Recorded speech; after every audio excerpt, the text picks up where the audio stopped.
प्रणाम, नमस्ते, नमस्कारम साथियों। स्पिरिचुअलिटी का ये अगला भाग है और कदाचित अंतिम भाग होगा।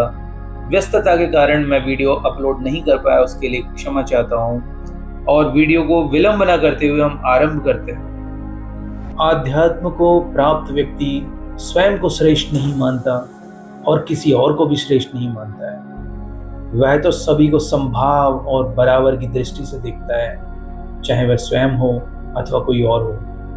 परंतु वे लोग जो स्वयं को ही श्रेष्ठ मानते हैं और स्वयं को सबसे ऊपर रखते हैं, क्योंकि उनका स्वार्थ सबसे ऊपर है और वे इसी प्रकार से अपने मोह जाल में फंसे रहते हैं। वे जो समाज ने नियम बनाए हैं, एक लंबे समय से जो प्रक्रिया से चलते चले आए हैं, उन नियमों में बदलाव होना अत्यंत आवश्यक है, क्योंकि समय के साथ समाज की आवश्यकताएं बदलती हैं और आवश्यकताओं के अनुसार ही नियम होने चाहिए। इसी प्रकार से नियमों में बदलाव या निरंतरता चलती चली आई है। परंतु वे लोग जो स्वयं को ही श्रेष्ठ मानते हैं और अपनी प्रतिष्ठा के लिए उन सभी नियमों का केवल इसलिए उल्लंघन करते चले जाते हैं कि वे उनके अनुसार नहीं हैं, उनके स्वार्थ पूर्ति में कोई सहायता नहीं दे रहे हैं, इसलिए वे उल्लंघन करते हैं और वे प्रयास करते हैं ऐसी भीड़ जुटाई जाए जो उन सभी नियमों का उल्लंघन करें, चाहे वे भले के लिए हो अथवा ना हो। वे स्वयं तो मोह के पाश में बंधे ही रहते हैं, दूसरों को भी बांधने में लगे रहते हैं। वैसे तो कोई भी व्यक्ति पालन करने के लिए स्वतंत्र है, वह पालन कर भी सकता है, नहीं भी कर सकता है, उसकी स्वयं की इच्छा है, क्योंकि वह स्वतंत्र है।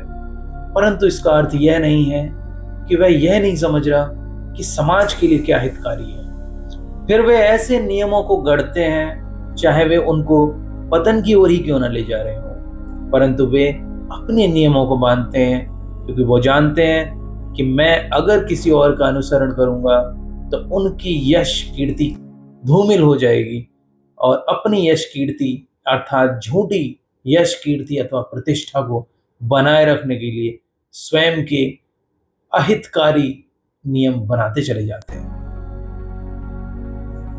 ऐसे लोग क्षणिक सुखों को प्राप्त करने में लगे रहते हैं, परंतु उन्हें स्थायी शांति अथवा सुख कभी प्राप्त नहीं हो पाता। इस प्रकार के लोग अपनी झूठी प्रतिष्ठा को बचाए रखने के लिए मिथ्याचारी अभ्यासों का अनुगमन करते रहते हैं और मोहग्रस्त बने रहते हैं। इस प्रकार के लोग यह भी करते हैं कि कोई भी कार्य भी करने जा रहे हैं तो पहले ही तोलते हैं कि क्या इसमें कितना ऐश्वर्य मिलेगा, मुझे कितनी यश की प्राप्ति होगी, क्या मेरी कीर्ति बढ़ेगी या नहीं। ऐसे ही उसका प्रचार भी करते हैं, क्योंकि उन्हें पता है कि इस प्रचार के द्वारा जब वे कार्य कर रहे होंगे तो लोग उन्हें देखें, कितना धन उनके पास होगा, कितनी कीर्ति, कितना ऐश्वर्य होगा। और इसी चाह में वे सभी पाप की श्रेणी में डूबते चले जाते हैं। वहीं आध्यात्म को प्राप्त व्यक्ति क्या सोचता है? वह ये सोचता है कि मैं कारणीय कर्तव्य को ही करूंगा और उन सभी कार्यों को त्याग दूंगा जो समाज के लिए अहितकारी हैं और मेरे लिए अहितकारी हैं, क्योंकि उससे प्रकृति का विनाश होता है। अच्छे कार्य करने के बाद भी आध्यात्म को प्राप्त व्यक्ति उनमें लिप्त नहीं होता है और बस करता चला जाता है। व्यक्ति का एक धर्म होता है, अर्थात जैसा उसका स्वभाव है उसके अनुसार ही वह कार्य करता है। जैसे सर्प है, उसका स्वभाव काटना है, विष को फेंकना है काटते समय, ऐसे ही मनुष्यों का भी अपना स्वभाव है, अपनी प्रकृति है। परंतु यदि वह उस धर्म का पालन न करते हुए ऐसे पालन करने लगता है कि कुतर्क करने लगता है, तो वह शाश्वत मार्ग है और सच्चा मार्ग है, उससे सदैव दूर बना रहता है और जीवन में भटकता रहता है।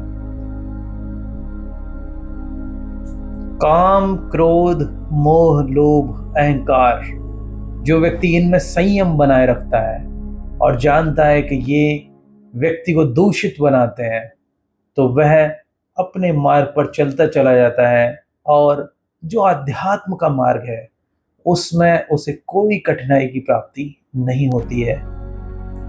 जो व्यक्ति अपने अभ्यासों द्वारा यह पता कर लेता है कि उस व्यक्ति का किस परिस्थिति में क्या कर्तव्य है, तो वह व्यक्ति अपने कृत्यों को उस प्रकार से तोलता है कि उसका कृत्य कितना कल्याणकारी होगा, और वही व्यक्ति श्रेष्ठ है। वह श्रेष्ठ इसलिए ही नहीं है कि वह कार्य कर रहा है, वह इसलिए है क्योंकि वह जानता है कि उसका जो कार्य है वह कर्तव्यों का पालन करते हुए है। श्रेष्ठता यही है।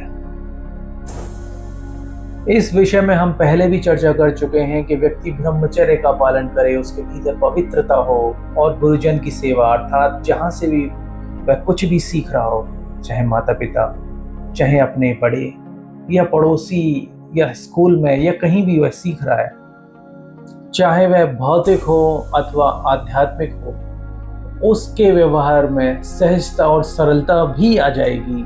यही होना चाहिए, वही व्यक्ति श्रेष्ठ है। आध्यात्म को प्राप्त व्यक्ति ऐसे कार्य करता है जो स्वयं को भी शुद्ध करते हैं और दूसरों को भी शुद्ध करते हैं, और वाणी में उसकी मिठास होती है, जो स्वार्थ सिद्धि के लिए न हो बल्कि दूसरों को शांति एवं समृद्धि प्रदान करने के लिए होने चाहिए। जब व्यक्ति सामान्यतः आध्यात्म की ओर चल देता है ना, तो फिर सोचता है कि समस्त कार्यों का परित्याग ही कर देता हूं मैं, तो मैं विचलित नहीं होऊंगा। परंतु यह श्रेष्ठता नहीं है, क्योंकि आध्यात्म वाले मार्ग पर कार्यों का परित्याग करना बड़ी बात नहीं है। अर्थात हमें कार्यों को करते हुए उनके फलों के प्रति आसक्त नहीं होना है, उनके प्रति आसक्ति नहीं करनी है। आध्यात्म के मार्ग को तो इस प्रकार से देखना है कि हम उसके प्रति संकल्प लें और तपस्या भाव से लगे रहें और उसको प्राप्त करने के लिए निरंतर अभ्यास करते रहें।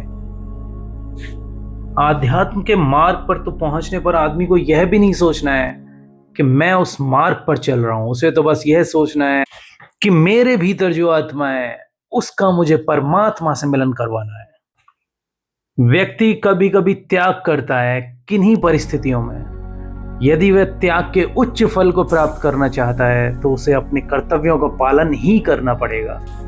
वे परिस्थितियां, जिन परिस्थितियों में उसने त्याग किया है, उस समय उसका क्या कर्तव्य है, उसका निर्णय तो उसको स्वयं ही लेना पड़ता है। हम आगे बढ़ें तो देखते हैं कि वे कार्य कोई व्यक्ति करता है तो उन कार्यों को यदि अंत में देखें और आरंभ में देखें, उस पर हम निर्णय ले सकते हैं कि कार्य देवतुल्य था अथवा राक्षसी था। देवतुल्य में व्यक्ति आरंभ में दुखदायी भी हो सकता है, परंतु अंत में वह सदैव सुखदायी होगा। परंतु राक्षसी अर्थात राक्षसी प्रवृत्ति के जो कार्य हैं वे आरंभ में सदैव सुखकारी होते हैं और अंत में दुखदायी बने रहते हैं। आध्यात्म के मार्ग में जो व्यक्ति अपने स्वभाव अनुसार कार्य करता चला जाता है वे अधिक श्रेष्ठ हैं, चाहे वे कितनी भी त्रुटिपूर्ण क्यों न हुए हों, बजाय उनके कि वह व्यक्ति दूसरे के स्वभाव के अनुसार उसका अनुसरण करे या फिर उसके अनुसार ही कार्य करे। क्योंकि दूसरों का अनुसरण कदाचित भयावह हो सकता है। इसलिए व्यक्ति को अपने स्वभाव को पहचानना है और अपने स्वभाव के ही अनुसार कार्य करना है। और अंत में मैं यही कहूंगा कि अपने कार्यों को कुछ इस प्रकार से करे कि उसके अभ्यास कर्म के फलों के प्रति मोहग्रस्त ना हो, चाहे वे कार्य या कर्म अपने लिए हो अथवा अन्य लोगों के लिए हो। वे उसके कार्य मोह से मुक्त होने चाहिए और किसी भी प्रकार का श्रेय लेने के लिए नहीं होने चाहिए। वे तो बस इसलिए होने चाहिए कि वह उसका कर्तव्य है, कर्तव्य है, कर्तव्य है। तो साथियों, इस वीडियो में इतना ही। इसके सपोर्ट में और वीडियोस आती रहेंगी। आप सभी से मेरा निवेदन है, अपनी प्रतिक्रिया अवश्य दें। आने वाले समय में आप किससे संबंधित चीज़ें चाहते हैं, या कोई कहानी मोटिवेशनल होनी चाहिए, इस प्रकार की डिमांड आपकी अवश्य पूरी की जाएगी। मेरा आप सभी से निवेदन रहेगा कि आप सभी इस सीरीज को बार बार सुने, क्योंकि मैंने इस सीरीज में किसी प्रकार के व्यक्तिगत उदाहरण या विश्लेषण नहीं किया है, क्योंकि प्रत्येक व्यक्ति का अपना एक संसार होता है, उसी के अनुसार वह व्यक्ति विश्लेषण करता है और उदाहरण गढ़ता है। तब तक के लिए बहुत बहुत धन्यवाद।